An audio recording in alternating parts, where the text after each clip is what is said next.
UP के और सारे सब्जेक्टों की जो है प्रीवियस ईयर कवर हो जाएं। तो चलिए शुरुआत करते हैं।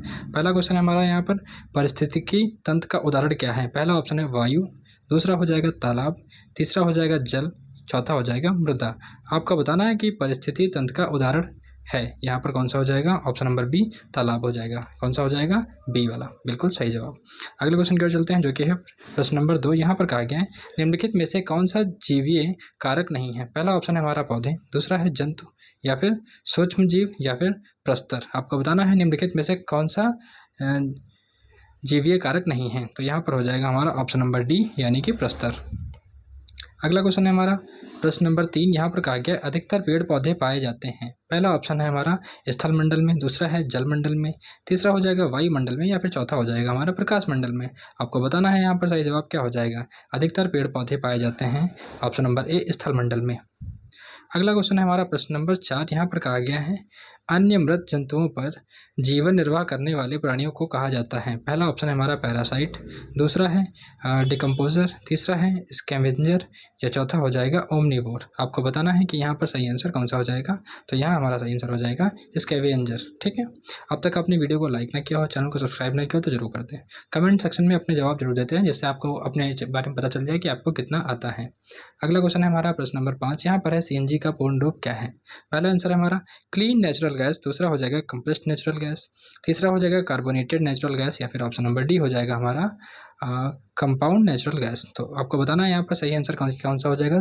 सीएनजी का फुल फॉर्म बताना है आपको यहाँ पर। तो यहाँ ऑप्शन नंबर बी यानी कि कंप्रेस्ड नेचुरल गैस यहाँ पर बिल्कुल सही आंसर है। अगला क्वेश्चन है हमारा पर्यावरण सुरक्षा का देखभाल करने वाली अंतर्राष्ट्रीय संस्था कौन सी है? प्रश्न नंबर 6 को बताइए कौन सा इसका आंसर हो जाएगा। पहला ऑप्शन हमारा WWF है, दूसरा है WHO या फिर पेटा या फिर यूनाइटेड नेशन। आपको बताना है इनमें से कौन सा इसका सही आंसर हो जाएगा।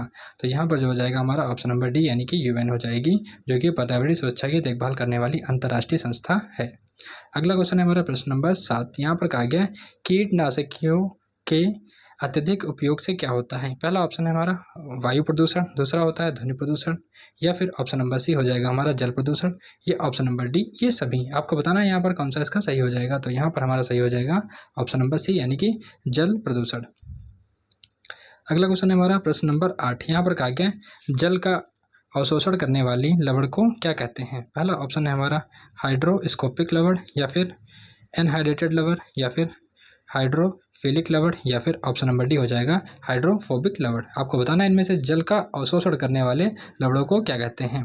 तो यहाँ पर हो जाएगा हमारा ऑप्शन नंबर ए हाइड्रोग्रोस्कोपिक। अगला है हमारा प्रश्न नंबर 9। यहाँ पर कहा गया है ओलिव रिडले कछुए कुछ सबसे अधिक कहाँ पाए जाते हैं? सबसे अधिक कहाँ पर पाए जाते हैं? आपको बताना है जो ओलिव रिडेल कछुए हैं वो कहाँ पाए जाते हैं। पहला ऑप्शन है हमारा प्रशांत महासागर, दूसरा है हमारा भारतीय महाद्वीप के जलभागों में या फिर ऑप्शन नंबर सी हो जाएगा अटलांटिक महासागर में या ऑप्शन नंबर डी हो जाएगा आर्कटिक महासागर में। तो यहाँ बताना है आपको सही जवाब कौन सा हो जाएगा। तो यहाँ पर सही आंसर हो जाएगा ऑप्शन नंबर बी यानी कि भारतीय उप महाद्वीपों के जलभागों में सबसे ज़्यादा पाए जाते हैं ओलिव रिडेल कछुए। अगला क्वेश्चन है हमारा प्रश्न नंबर 10। यहाँ पर कहा गया ग्लोबल वार्मिंग का मुख्य कारण क्या है? पहला ऑप्शन है हमारा जल प्रदूषण, दूसरा हो जाएगा मृदा प्रदूषण या फिर वायु प्रदूषण या हमारा हो जाएगा ध्वनि प्रदूषण। आपको बताना है इसमें से ग्लोबल वार्मिंग का मुख्य कारण क्या है। तो यहाँ पर जो ग्लोबल वार्मिंग है उसका मुख्य कारण है ऑप्शन नंबर सी यानी कि वायु प्रदूषण। अगले क्वेश्चन की ओर चलते हैं जो कि है प्रश्न नंबर 11। यहाँ पर कहा गया महासागर पृथ्वी के लगभग कितने भाग को ढकते हैं? महासागर जो है पृथ्वी के लगभग कितने भाग को ढकते हैं? पहला है 3/4, दूसरा हो जाएगा 1/2 या फिर ऑप्शन नंबर सी है 1/4 या ऑप्शन नंबर डी है 2/3। आपको बताना है इनमें से सही आंसर कौन सा हो जाएगा। तो यहाँ पर जो सही जवाब हो जाएगा हमारा ऑप्शन नंबर ए यानी कि 3/4। ठीक है, उम्मीद है आप सभी को पता होगा। अगला क्वेश्चन है हमारा प्रश्न नंबर 12। स्टेलक्टाइट एवं स्टेग्लोमाइट में किसका निरपेक्षण होता है? पहला ऑप्शन है हमारा सिलिका का, दूसरा है हमारा मैग्नीशियम कार्बोनेट का, तीसरा ऑप्शन है हमारा कैल्शियम कार्बोनेट का या चौथा हो जाएगा हमारा सोडियम कार्बोनेट का। तो आपको बताना है यहाँ पर सही जवाब कौन सा हो जाएगा। तो यहाँ पर सही आंसर हो जाएगा हमारा कैल्शियम कार्बोनेट। अगले क्वेश्चन की ओर चलते हैं जो कि है प्रश्न नंबर 13। यहाँ पर कहा गया प्रदूषण रोकने हेतु किसने प्रयोग पर रोक लगाई जाती है? प्रदूषण रोकने हेतु किसके प्रयोग पर रोक लगाई जाती है? पहला ऑप्शन है हमारा कागज़ के थैले पर, दूसरा है प्लास्टिक के थैले या फिर नायलॉन के थैले या फिर कपड़े के थैले पर। आप सभी जानते होंगे इसका आंसर, बताइए कमेंट सेक्शन में ज़रूर। तो यहाँ पर सही आंसर हो जाएगा हमारा ऑप्शन नंबर बी यानी कि प्लास्टिक के थैले में। अगले क्वेश्चन की ओर चलते हैं जो कि है प्रश्न नंबर 14। यहाँ पर कहा गया है धातुमय प्रस्तर किसे कहा जाता है, किसे कहा जाता है। पहला ऑप्शन है हमारा बिटुमिनस को, या फिर बॉक्साइट को, या फिर मेटालॉइड को, या फिर आयस को। अब आपको बताना है धातुमय प्रस्तर किसे कहा जाता है, तो यहाँ पर हो जाएगा हमारा ऑप्शन नंबर डी बिल्कुल सही हो जाएगा। आयस को कहा जाता है क्या, धातुमय प्रस्तर।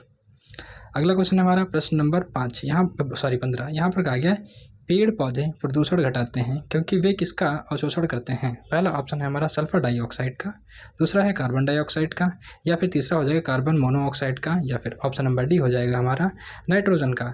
आपको बताना है पेड़ पौधे प्रदूषण घटाते हैं क्योंकि वे किसका अवशोषण करते हैं, तो यहाँ पर हो जाएगा option number B carbon dioxide का। किसका, कार्बन डाइऑक्साइड का।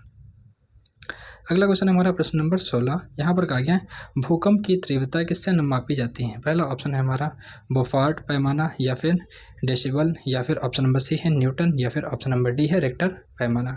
तो भूकंप की तीव्रता किससे नापी जाती है, आपको इसका बिल्कुल सही जवाब देना है। कौन सा हो जाएगा, तो भूकंप की तीव्रता नापी जाती है रिक्टर पैमाना, यानी कि ऑप्शन नंबर डी हमारा बिल्कुल सही हो जाएगा। अगला क्वेश्चन है हमारा प्रश्न नंबर 17। यहाँ पर कहा गया महासागरों में जल स्तर वृद्धि का मुख्य कारण क्या है। जो महासागर है उसमें जल स्तर वृद्धि का मुख्य कारण क्या है। पहला ऑप्शन है हमारा ध्रुवीय बर्फ का पिघलना, दूसरा हो जाएगा अत्यधिक वर्षा, तीसरा हो जाएगा अम्ल वर्षा, या फिर चौथा हो जाएगा हमारा वायु प्रदूषण। महासागरों में जल स्तर वृद्धि का मुख्य कारण क्या है, तो यहाँ पर हो जाएगा हमारा ऑप्शन नंबर ए, यानी कि ध्रुवीय बर्फ का पिघलना यहाँ पर सही आंसर हो जाएगा। अब तक आपने वीडियो को लाइक ना किया हो तो जरूर कर दें, और चैनल को सब्सक्राइब करें, और वीडियो को शेयर जरूर करें, अपने 10 दोस्तों के साथ जरूर शेयर करें। अगला क्वेश्चन है हमारा प्रश्न नंबर 18। यहाँ पर कहा गया है वायुमंडल में ऑक्सीजन का प्रतिशत कितना होता है। पहला ऑप्शन है हमारा 44%, दूसरा होता है 23%, या फिर ऑप्शन नंबर सी हो जाएगा हमारा 40%, या फिर ऑप्शन नंबर डी हो जाएगा 21%। आपको बताना है कि वायुमंडल में ऑक्सीजन का परसेंट, तो यहाँ पर कितना हो जाएगा, ऑप्शन नंबर डी यानी कि 21। कितना हो जाएगा, 21% जो है हमारे वायुमंडल में ऑक्सीजन होती है। अगले क्वेश्चन की ओर चलते हैं जो कि है प्रश्न नंबर 19। यहाँ पर कहा गया है परम तापक्रम पैमाना कौन सा है। परम तापक्रम पैमाना कौन सा है। पहला हमारा सेल्सियस है, दूसरा है फ़ारेनहाइट है, तीसरा हो जाएगा केल्विन है, या ऑप्शन नंबर डी हो जाएगा यानी कि ये सभी हैं। आपको बताना है इसमें सही आंसर कौन सा होगा, परम तापक्रम पैमाना कौन सा है, तो यहाँ पर सही आंसर हो जाएगा हमारा केल्विन। कौन सा हो जाएगा, ऑप्शन नंबर सी केल्विन। अगले क्वेश्चन की ओर चलते हैं जो कि है प्रश्न नंबर 20। यहाँ पर कहा गया प्रकाश संश्लेषण किसके द्वारा किया जाता है। प्रकाश संश्लेषण यानी कि फोटोसिंथेसिस किसके द्वारा किया जाता है। पहला ऑप्शन है हमारा सभी पौधों के द्वारा, या फिर सभी जंतुओं एवं पौधों के द्वारा, या फिर हमारा ऑप्शन नंबर सी हो जाएगा सभी पौधों द्वारा, मतलब सभी हरे पौधों द्वारा, या फिर ऑप्शन नंबर डी हो जाएगा वायरसों के द्वारा। अब आपको बताना है यहाँ पर बिल्कुल सही आंसर कौन सा होगा। उम्मीद है सबको जानते होंगे, इसका आंसर तो सभी को पता होगा, तो यहाँ पर हो जाएगा हमारा सभी हरे पौधों द्वारा, ऑप्शन नंबर सी। अगला क्वेश्चन है हमारा प्रश्न नंबर 21। यहाँ पर कहा गया ध्वनि प्रदूषण मापने की इकाई क्या है। जो नॉइज़ पोल्यूशन है उसको नापने की इकाई क्या है। फ़ोन है, डेसी है, या फिर डेसिबल है, या फिर डेसिमल है। आपको बताना है इसमें सही आंसर कौन सा हो जाएगा, तो इसका सही आंसर हो जाएगा हमारा ऑप्शन नंबर सी यानी कि डेसिबल, ऑप्शन नंबर सी यानी डेसिबल। अगला क्वेश्चन है हमारा प्रश्न नंबर 22। यहाँ पर कहा गया पर्यावरण के लिए सर्वाधिक हानिकारक क्या है। पर्यावरण के लिए सर्वाधिक हानिकारक क्या है। पहला ऑप्शन है हमारा कागज़ है, दूसरा हो जाएगा कपड़ा है, या फिर धातु है, या फिर प्लास्टिक है। आपको बताना है सबसे ज़्यादा एनवायरनमेंट को कौन हार्म करता है। सबसे ज़्यादा एनवायरनमेंट को हार्म करता है प्लास्टिक। यहाँ पर क्या हो जाएगा, ऑप्शन नंबर डी बिल्कुल सही। अगले क्वेश्चन की ओर चलते हैं जो कि है प्रश्न नंबर 23। इसमें कहा गया वातावरण में अत्यधिक हानिकारक सल्फर मिश्रित गैस कौन सी है। पहली है हमारी सल्फर है, दूसरी हो जाएगी H2S है, या फिर SF6 है, या फिर सल्फर डाइऑक्साइड है। आपको बताना है वातावरण में अधिक हानिकारक सल्फर मिश्रित गैस कौन सी है, तो यहाँ पर हमारी हो जाएगी ऑप्शन नंबर डी वाली सल्फर डाइऑक्साइड। अगले क्वेश्चन है हमारा प्रश्न नंबर 24। यहाँ पर कहा गया वायु प्रदूषण को किसके द्वारा कम किया जा सकता है। पहला ऑप्शन है हमारा वृक्षों के द्वारा, दूसरा हो जाएगा मछलियों द्वारा, या फिर जंतुओं द्वारा, या फिर सूर्य के प्रकाश द्वारा। जो हमारा वायु प्रदूषण है यानी कि एयर पोल्यूशन है उसको किसके द्वारा कम किया जा सकता है, तो बताइए। पहला ऑप्शन हो जाएगा इसका पहला ही वाला यानी कि वृक्षों द्वारा। ज़्यादा से ज़्यादा पेड़ लगाइए जिससे जो है एयर पोल्यूशन कम हो सके। अगला हमारा है प्रश्न नंबर 25। यहाँ पर कहा गया विश्व पर्यावरण दिवस कब मनाया जाता है। मोस्ट इंपॉर्टेंट सवाल है, इस बार भी रिपीट करेगा। तो ये हो जाएगा हमारा 5 नवंबर को, या फिर 5 जनवरी को, या 5 जून को, या ऑप्शन नंबर डी 5 सितंबर को। इस क्वेश्चन का आंसर आप लोग कमेंट सेक्शन में जरूर दें। उम्मीद है वीडियो आपको पसंद आई हुई। वीडियो पसंद आई हो तो लाइक करिएगा, चैनल को सब्सक्राइब करिए, और video UP TET previous year series में आप सभी का स्वागत है। जैसा कि आप जानते हैं, हम लोग 10 मिनट के अंदर यूपी टेट के जितने भी सब्जेक्ट हैं सभी के प्रीवियस ईयर क्वेश्चंस को कवर कर रहे हैं। इससे पहले हमने ईवीएस के जो है 10 मिनट के अंदर 25 प्रीवियस ईयर क्वेश्चंस को कवर किया था। आज भी हम वैसा ही कुछ करेंगे, यानी कि 10 मिनट के अंदर 25 सवालों को कवर करेंगे। आप जानते हैं कि आपके एग्जाम के लिए बहुत इंपॉर्टेंट होते हैं प्रीवियस ईयर, तो वीडियो को पूरा देखिएगा जिससे कि आप समझ सकें कि एग्जाम में कैसे क्वेश्चन आते हैं। और यकीन मानिए, इसी वीडियो से आपके एग्जाम में 2-4 क्वेश्चन बिल्कुल रिपीट करेंगे। तो वीडियो को पूरा देखिएगा जिससे कि आप अपने सवालों को आराम से वहाँ पर हल कर सकें। पहला सवाल है हमारा यहाँ पर, सूर्य की हानिकारक किरणों से पृथ्वी की रक्षा कौन करता है? पहला ऑप्शन है हमारा आयन मंडल करता है, या फिर ओजोन स्तर करता है, या फिर ऑप्शन नंबर सी है क्षोभ मंडल करता है, या फिर डी वाला हमारा हो जाएगा चुंबक मंडल करता है। आपको बताना है यहाँ पर सही जवाब। अगर आप जानते हैं सवालों के आंसर तो कमेंट में अपने आंसर देते रहिए जिससे आप जान सकें कि आपकी तैयारी का लेवल क्या है। तो यहाँ पर हमारा जो सही आंसर हो जाएगा ऑप्शन नंबर बी, यानी कि ओजोन स्तर होता है। अगला क्वेश्चन है हमारा प्रश्न नंबर 27। यहाँ पर कहा गया फ्लोरा और फौना, यहाँ पर फना लिखा है, फौना होना चाहिए, किसे सूचित करते हैं? पहला ऑप्शन है हमारा पेड़ पौधे एवं जीव जंतु को, दूसरा है मछलियाँ एवं पौधे को, या फिर ऑप्शन नंबर सी हो जाएगा जंतु एवं मछलियाँ, या ऑप्शन नंबर डी हो जाएगा पक्षी एवं पौधे। तो यहाँ पर बताइए सही आंसर कौन सा हो जाएगा? फ्लोरा और फौना किसे सूचित करते हैं? तो यहाँ पर हमारा जो है सही आंसर हो जाएगा ऑप्शन नंबर ए, यानी कि पेड़ पौधे और जंतु को सूचित करते हैं।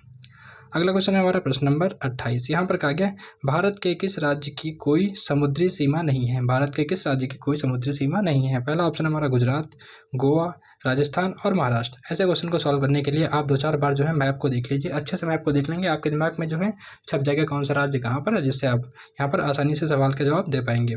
तो यहाँ पर हमारा जो सही आंसर हो जाएगा हमारा ऑप्शन नंबर सी, यानी कि राजस्थान है। अगला क्वेश्चन है हमारा प्रश्न नंबर 29। यहाँ पर कहा गया है नदी के प्रदूषण स्तर की माप किससे की जाती है? पहला ऑप्शन है हमारा एटीपी से, दूसरा है एसटीपी से, या फिर हमारा ऑप्शन नंबर सी हो जाएगा बीओडी, यानी कि बायोलॉजिकल ऑक्सीजन डिमांड, या ऑप्शन नंबर डी हो जाएगा हमारा डब्ल्यूपीएल। आपको बताना है यहाँ पर नदी के प्रदूषण स्तर की माप किससे की जाती है? तो यहाँ पर हमारा सही हो जाएगा ऑप्शन नंबर सी, यानी कि बीओडी, बायोलॉजिकल ऑक्सीजन डिमांड। अगला क्वेश्चन है हमारा प्रश्न नंबर 30। यहाँ पर कहा गया है वायरस संक्रमण से होने वाला रोग कौन सा है? पहला ऑप्शन है हमारा टाइफाइड है, या फिर कॉलरा है, या फिर जुकाम है, या फिर मलेरिया है। आपको बताना है कि वायरस संक्रमण से होने वाला रोग कौन सा है। तो यहाँ पर हमारा हो जाएगा ऑप्शन नंबर सी, यानी कि जुकाम। कौन सा? ऑप्शन नंबर सी बिल्कुल सही हो जाएगा। अगला क्वेश्चन है हमारा प्रश्न नंबर 31। यहाँ पर कहा गया है वायुमंडल की सबसे ठंडी परत कौन सी है? पहला है हमारा तापमंडल, दूसरा है हमारा मध्यमंडल, या फिर ऑप्शन नंबर सी है हमारा क्षोभ मंडल, या ऑप्शन नंबर डी हो जाएगा आयन मंडल। आपको बताना है यहाँ पर सही आंसर कौन सा हो जाएगा। तो सही आंसर हो जाएगा हमारा मध्यमंडल। कौन सा हो जाएगा? मध्यमंडल। अगला क्वेश्चन है हमारा प्रश्न नंबर 32। यहाँ पर कहा गया है ग्रीन हाउस गैसों में मुख्य रूप से कौन से शामिल है? पहला ऑप्शन है हमारा सल्फर डाइऑक्साइड, दूसरा है ऑक्सीजन, या फिर आर्गन, या मीथेन। आपको बताना है ग्रीन हाउस गैसों में मुख्य रूप से कौन शामिल है। तो मुख्य रूप से कौन शामिल होती है? ऑप्शन नंबर डी, यानी कि मीथेन शामिल होती है। अगला क्वेश्चन हमारा यहाँ पर प्रश्न नंबर 33। भारत में प्रोजेक्ट टाइगर की शुरुआत कब हुई थी? मोस्ट इंपॉर्टेंट क्वेश्चन है, इस बार भी एग्जाम में रिपीट हो सकता है ये। अगला है पहला ऑप्शन है हमारा 1973, दूसरा है 1982, तीसरा हो जाएगा 1992, या फिर ऑप्शन नंबर डी है 1996, यानी कि 1996। आपको बताना है यहाँ पर सही आंसर कौन सा होगा। तो सही आंसर होगा हमारा ऑप्शन नंबर ए, यानी कि 1973। अगला क्वेश्चन है हमारा प्रश्न नंबर 34। यहाँ पर कहा गया 180 डिग्री देशांतर पर खींची गई काल्पनिक रेखा को क्या कहते हैं? पहला ऑप्शन है हमारा अंतर्राष्ट्रीय तिथि रेखा, या फिर कर्क रेखा, या फिर विषुवत रेखा, या ऑप्शन नंबर डी हो जाएगा हमारा प्रधान योमोत्तर रेखा। तो बताइए यहाँ पर सही आंसर कौन सा होगा इसका। तो सही हो जाएगा हमारा पहला वाला ही, यानी कि अंतर्राष्ट्रीय तिथि रेखा। अगला क्वेश्चन है हमारा प्रश्न नंबर 35। यहाँ पर कहा गया गल्फ ऑफ मन्नार मैरिन राष्ट्रीय पार्क किस राज्य में स्थित है? पहला ऑप्शन है हमारा गुजरात में है, दूसरा है तमिलनाडु में है, या फिर ऑप्शन नंबर सी है अंडमान द्वीप में है, या फिर ऑप्शन नंबर डी हो जाएगा हमारा पश्चिम बंगाल, यानी कि वेस्ट बंगाल में है। तो आपको बताना है यहाँ पर कौन सा हो जाएगा। तो यहाँ पर सही आंसर होगा हमारा ऑप्शन नंबर बी, यानी कि तमिलनाडु में है। कहाँ है? तमिलनाडु में। अगले क्वेश्चन की ओर चलते हैं, जो कि है प्रश्न नंबर 36। यहाँ पर कहा गया किसान का मित्र किसे कहा जाता है? पहला ऑप्शन है हमारा चींटी को कहा जाता है, या फिर केचुआ को कहा जाता है, या मधुमक्खी को कहा जाता है, या फिर तितली को कहा जाता है। उम्मीद है आप सभी इसका आंसर जानते होंगे। अगर आप जानते हैं तो कमेंट सेक्शन में इसका रिप्लाई जरूर करें। चलते हैं अगले क्वेश्चन की ओर, जो कि है प्रश्न नंबर 37। यहाँ पर चिपको आंदोलन किस राज्य से शुरू हुआ था? पहला ऑप्शन है हमारा उत्तर प्रदेश से, या फिर झारखंड से, या फिर उत्तराखंड से, या ऑप्शन नंबर डी हो जाएगा हमारा छत्तीसगढ़ से। तो बताइए यहाँ पर सही आंसर कौन सा होगा। चिपको आंदोलन जो है किस राज्य से शुरू हुआ था? तो ये शुरू हुआ था उत्तराखंड से। ऑप्शन नंबर सी हमारा बिल्कुल सही हो जाएगा। अगला क्वेश्चन है यहाँ पर है प्रश्न नंबर 38, यानी कि जीवों के व्यवहार का अध्ययन क्या कहलाता है? जो जीवों के व्यवहार का अध्ययन वो क्या कहलाता है? पहला है हमारा इटियोलॉजी, दूसरा है हमारा नियोलॉजी, या फिर ऑप्शन नंबर सी है हमारा एथोलॉजी, या ऑप्शन नंबर डी है हमारा डेमोलॉजी। आपको बताना है जीवों के व्यवहार का अध्ययन क्या कहलाता है। तो जीवों के व्यवहार का अध्ययन हमारा कहलाता है ऑप्शन नंबर सी यानी कि एथोलॉजी। अगला क्वेश्चन है हमारा प्रश्न नंबर 39। अब तक आपने वीडियो को लाइक ना किया हो तो जरूर कर दें, और चैनल को सब्सक्राइब कर दें, और शेयर कर दें वीडियो को अपने दोस्तों के साथ, जिससे उनका भी लाभ हो सके और हमें भी मोटिवेशन मिल सके। तो चलिए शुरुआत करते हैं। समुद्री शैवाल किस मुख्य स्रोत है? किसका मुख्य स्रोत है? तो पहला ऑप्शन हमारा क्लोरीन का है, या फिर ब्रोमीन का है, या फिर आयोडीन का है, या फिर लोहा का है यानी आयरन का है। तो आपको बताना है यहाँ पर कौन सा इसका सही हो जाएगा। समुद्री शैवाल किसका जो है मुख्य स्रोत है? तो यहाँ हमारा हो जाएगा आयोडीन का मुख्य स्रोत है। अगला क्वेश्चन है हमारा प्रश्न नंबर 40। यहाँ पर कहा गया लाइकेन किस प्रकार का जीव है? जो लाइकेन है वो किस प्रकार का जीव है? पहला ऑप्शन है हमारा परजीवी है, दूसरा हो जाएगा रसायन सपोषी है, या फिर ऑप्शन नंबर सी हो जाएगा अपघटन घटक है, या फिर हमारा हो जाएगा सहजीवी। तो लाइकेन किस प्रकार का जीव है? तो लाइकेन जो हमारा है सहजीवी जीव है यानी कि ऑप्शन नंबर डी। अगला क्वेश्चन है हमारा प्रश्न नंबर 41। यहाँ पर कहा गया एलपीजी का मुख्य अव्यय क्या है? पहला ऑप्शन है हमारा मीथेन है, दूसरा है ब्यूटेन प्लस प्रोपेन है यानी कि ब्यूटेन और प्रोपेन है, या ऑप्शन नंबर सी हो जाएगा हमारा इथेन है, या ऑप्शन नंबर डी हो जाएगा हाइड्रोजन है। उम्मीद है आप सभी इसका आंसर जानते होंगे, अगर नहीं जानते हैं तो फिर इसका सही आंसर हो जाएगा, हम बता देते हैं ऑप्शन नंबर बी वाला यानी कि ब्यूटेन प्लस प्रोपेन जो है मिलकर के एलपीजी फॉर्म करते हैं। अगला हमारा है प्रश्न नंबर 42। यहाँ पर कहा गया चमगादड़ स्तनधारी है क्योंकि वह, पहला ऑप्शन है उड़ता है, या फिर रात्रिचर है, या फिर शाकाहारी है, या फिर बच्चे देता है। तो बताइए यहाँ पर कौन सा इसका सही आंसर हो जाएगा। तो ऑप्शन नंबर डी हमारा बिल्कुल सही हो जाएगा यानी कि बच्चे देता है। अगला क्वेश्चन है हमारा प्रश्न नंबर 43। यहाँ पर कहा गया है कृत्रिम वर्षा के लिए प्रयुक्त रसायन कौन सा है? पहला ऑप्शन है हमारा सिल्वर नाइट्रेट है, दूसरा है हमारा पोटेशियम ब्रोमाइड है, या फिर सिल्वर आयोडाइड है, या ऑप्शन नंबर डी हो जाएगा हमारा अमोनियम नाइट्रेट है। तो आपको बताना है यहाँ पर कृत्रिम वर्षा के लिए प्रयुक्त रसायन कौन सा है। तो यहाँ पर जो है कृत्रिम वर्षा के लिए प्रयुक्त रसायन है हमारा ऑप्शन नंबर ए यानी कि ऑप्शन नंबर सी यानी कि सिल्वर आयोडाइड। अगला क्वेश्चन है हमारा प्रश्न नंबर 44। यहाँ पर कहा गया है बायोडीजल किस पौधे से तैयार किया जाता है? पहला ऑप्शन है हमारा यूटिकुलेरिया, या फिर जेट्रोफा, या फिर देवदार, या ऑप्शन नंबर डी हो जाएगा हमारा यूकेलिप्टस। आपको बताना है इसमें से कौन सा इसका बायोडीजल, जो बायोडीजल बनता है वो किस पौधे से तैयार किया जाता है। तो वो हमारा बनता है ऑप्शन नंबर बी यानी कि जेट्रोफा, याद रखना इसको, जेट्रोफा। अगला क्वेश्चन है हमारा प्रश्न नंबर 45। यहाँ पर कहा गया विश्व ओजोन दिवस कब मनाया जाता है? मोस्ट इंपॉर्टेंट क्वेश्चन है और रिपीट करने के चांसेस भी बहुत ज़्यादा हैं। बताना है आपको 16 सितंबर है, 21 मार्च है, या फिर 25 अप्रैल है, या ऑप्शन नंबर डी हो जाएगा हमारा 25 जून है। तो बताइए यहाँ पर कौन सा इसका सही होगा, यानी ऑप्शन नंबर ए 16 सितंबर सही हो जाएगा। देखिए इन्वायरमेंट डे, ओजोन डे, जो इंपॉर्टेंट डे हैं इनको याद कर लीजिए जो कि इन्वायरमेंट से जुड़े हुए हैं। और ये जो कौन से प्रोजेक्ट मेथड हैं ये कब लॉन्च किए गए, जैसे एलिफेंट प्रोजेक्ट है, टाइगर प्रोजेक्ट है, ये सभी जो है आपके एग्जाम में पूछे जा सकते हैं, तो इनको जरूर पढ़ लीजिएगा। प्रीवियस ईयर क्वेश्चन देखने से हमें यही पता चलता है कि क्वेश्चन कैसे पूछे जा रहे हैं और हमें कैसे तैयार करना है, इसीलिए वीडियो इंपॉर्टेंट होती हैं। अगला हमारा है सिल्वीकल्चर का संबंध किससे है? पहला ऑप्शन है हमारा वन एवं वन्य उत्पाद, दूसरा है हमारा रेशम, या फिर ऑप्शन नंबर सी हो जाएगा फूल से, या फिर उर्वरक से, यानी कि ऑप्शन नंबर डी है उर्वरक। तो आपको बताना है सिल्वीकल्चर का संबंध किससे है। तो यहाँ पर हमारा संबंध है वन एवं वन्य उत्पाद से। अगला क्वेश्चन है हमारा प्रश्न नंबर 47। यहाँ पर कहा गया है झूम खेती भारत के किस क्षेत्र में अधिक प्रचलित है? पहला ऑप्शन है हमारा केरल में, दूसरा हो जाएगा बिहार में, या फिर ऑप्शन नंबर सी हो जाएगा मेघालय में, या ऑप्शन नंबर डी हो जाएगा तमिलनाडु में। आपको बताना है झूम खेती किस क्षेत्र में अधिक प्रचलित है। तो झूम खेती जो है ऑप्शन नंबर सी यानी कि मेघालय में ज़्यादा प्रचलित है। अगला हमारा रहा है प्रश्न नंबर 48। यहाँ पर कहा गया है शुष्क बर्फ किसका ठोस रूप है?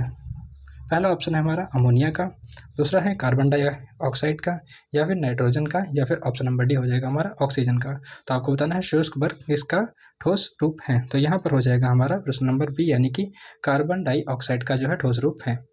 अगला क्वेश्चन है हमारा प्रश्न नंबर 49। यहाँ पर कहा गया वायु दाब मापने वाले यंत्रों को कहते हैं? पहला ऑप्शन है हमारा बैरोमीटर, दूसरा है थर्मामीटर, तीसरा है सिस्मोग्राफ, या ऑप्शन नंबर डी हो जाएगा हाइग्रोमीटर। तो बताइए यहाँ पर सही आंसर कौन सा होगा? वायु दाब मापने वाला यंत्र क्या कहलाता है? तो यहाँ पर हो जाएगा हमारा ऑप्शन नंबर ए यानी कि बैरोमीटर, बिल्कुल सही। अगला क्वेश्चन है प्रश्न नंबर 50। यहाँ पर कहा गया बीटी कपास किस प्रकार का पौधा है? संकर पौधा है, या फिर ट्रांसजेनिक पौधा है, या फिर प्राकृतिक पौधा है, या फिर औषधीय पौधा है। तो यहाँ पर इसका सही आंसर हो जाएगा हमारा ऑप्शन नंबर बी